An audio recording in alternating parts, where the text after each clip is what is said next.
Satu ketika Petrus bertanya, murid-muridnya bertanya kepada Tuhan, Tuhan, jika ada seseorang bersalah kepada kami, sampai berapa kalikah kami harus mengampuni? Nah, pertanyaan ini muncul karena dia melihat bahwa pribadi yang dia hadapi ini, atau gurunya, atau yang namanya Yesus ini adalah sosok yang sangat berbeda. Karena dari dalam hidupnya ini mengalir kebaikan yang luar biasa, mengalir kasih yang begitu dahsyat. Sehingga membuat Petrus memunculkan pertanyaan ini. Kalau Yesus tidak menunjukkan kasih yang luar biasa, Petrus tidak akan mungkin bisa diarahkan ke pertanyaan seperti ini.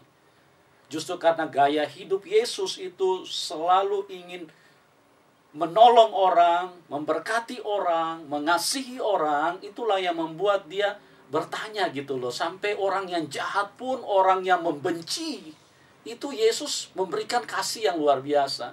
Dan inilah yang menjadi dasar kenapa Petrus itu muncul pertanyaan. Sampai berapa kali guru? Ya, kalau lihat modelnya guru model seperti ini, kami rasanya gimana gitu loh. Kami perlu tahu gitu loh. Standarnya itu sampai berapa kali. Petrus pikir dengan bangganya dia kalau mengatakan sampai 7 kali itu mungkin sudah merupakan standar yang dimiliki oleh Tuhan. Dia bertanya, sampai 7 kali kah guru kami harus mengampuni orang yang bersalah kepada kami? Dan ini adalah suatu prosentase, suatu rate yang teratas yang dimiliki oleh manusia. Dan mengampuni sebanyak 7 kali pun itu mustahil untuk bisa dilakukan. Dan apa yang dikatakan oleh Yesus? Bukan sampai 7 kali. Sampai 70 kali 7 kali. Betapa dahsyatnya pernyataan Tuhan ini. Anda ingat firman Tuhan di bagian lain, apa yang dikatakan Tuhan? Umur manusia itu 70 tahun. Artinya, sepanjang manusia berbuat salah, berbuat dosa, dan jika dia berbalik dan mengatakan dia menyesal dan minta ampun, itu adalah suatu kewajiban buat setiap orang Kristen untuk memberikan maaf kepada dia.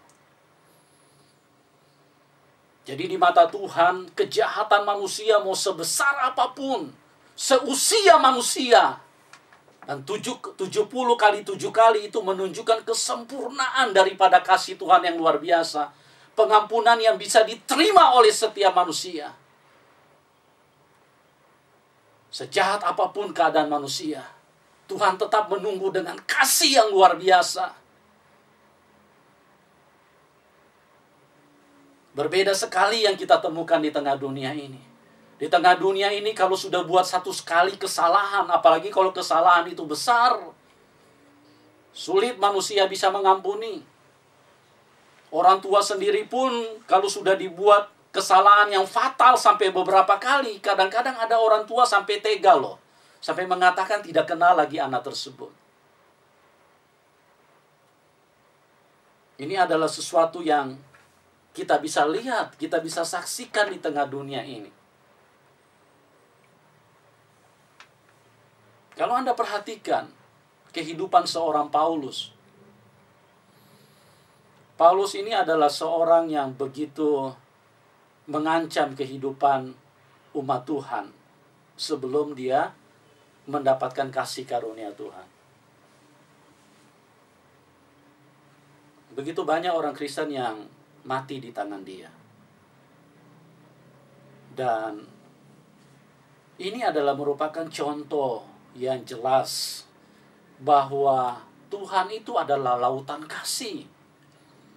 Waktu Paulus berjumpa dengan lautan kasih, itu kehidupannya justru menjadi berubah.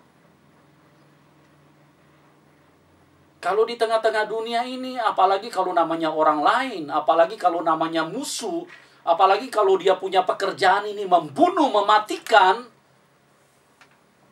ini dia harus berhadapan dengan hukuman yang setimpal. Tapi berbeda. Waktu Paulus berjumpa dengan lautan kasih, berjumpa dengan kebaikan itu, pada waktu itu hidupnya pun diubahkan. Sampai dia menulis di dalam Roma 8 ayat 35. Dikatakan di situ bahwa apa yang bisa memisahkan kita dari kasih Kristus? Siapakah yang akan memisahkan kita dari kasih Kristus? Penindasan, atau kesesakan, atau penganiayaan, atau kelaparan, atau ketelanjangan, atau bahaya, atau pedang? Ya, siapakah yang bisa memisahkan kita dari kasih Kristus? Setelah dia mengalami perjumpaan dengan kasih Tuhan yang luar biasa, Paulus pun bisa berbicara. Siapa yang bisa pisahkan kita dengan kasih Kristus? Pedangkah? Aniayakah? Mau tidak makankah? Mau kelaparan? Mau kurus keringkah? Mau apapun? Tidak mungkin bisa pisahkan kita dari kasih Kristus. Dan itu dibuktikan dengan kehidupan Paulus. Di hari-hari terakhir hidupnya, dia lewati di dalam penjara. Bahkan hari terakhir sekali, di hari yang paling terakhir, dia harus meregang nyawa karena dicincang dengan pedang. Tapi begitu besar kasih yang dia rasakan di dalam Tuhan itu, membuat pedang pun tidak bisa memisahkan dia dari kasih Kristus. Kasih yang begitu luar biasa. Lautan kasih. Kalau kita melihat kehidupan manusia pada waktu mereka sedang berpacaran, di situ apa sih yang menjadi titik, menjadi prioritas daripada sebuah hubungan?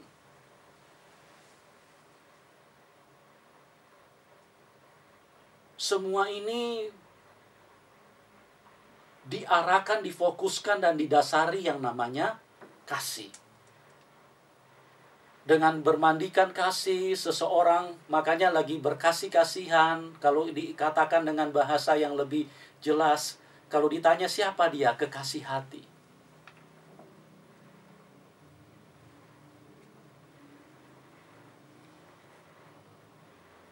Bermandikan kasih. Lagi begitu saling melepaskan kasih di dalam hidup mereka. Ini akan membuat mereka kadang-kadang mengalami hal yang berbeda di dalam hidup ini. Pada waktu orang mulai berpacaran, rasanya hidupnya ini jadi berbeda seperti hari-hari sebelumnya. Karena kasih mulai menyentuh mereka sedikit lebih besar. Kadang-kadang sampai mau tidur pun juga bisa lupa tidur. Karena kasih yang mereka rasakan ini membuat mereka seperti kayak melayang-layang di atas sebuah tempat yang begitu menyenangkan.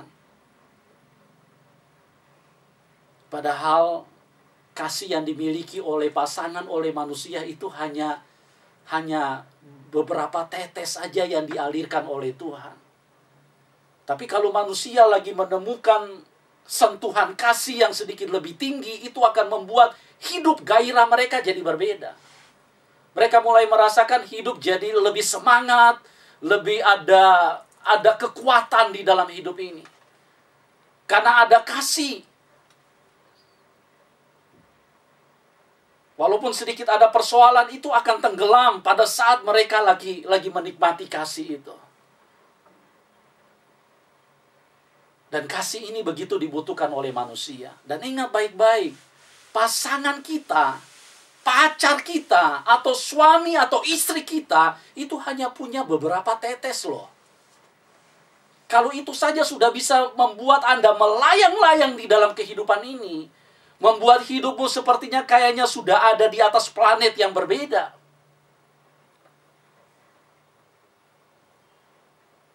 Bagaimana rasanya kalau Anda berjumpa dengan lautan kasih itu?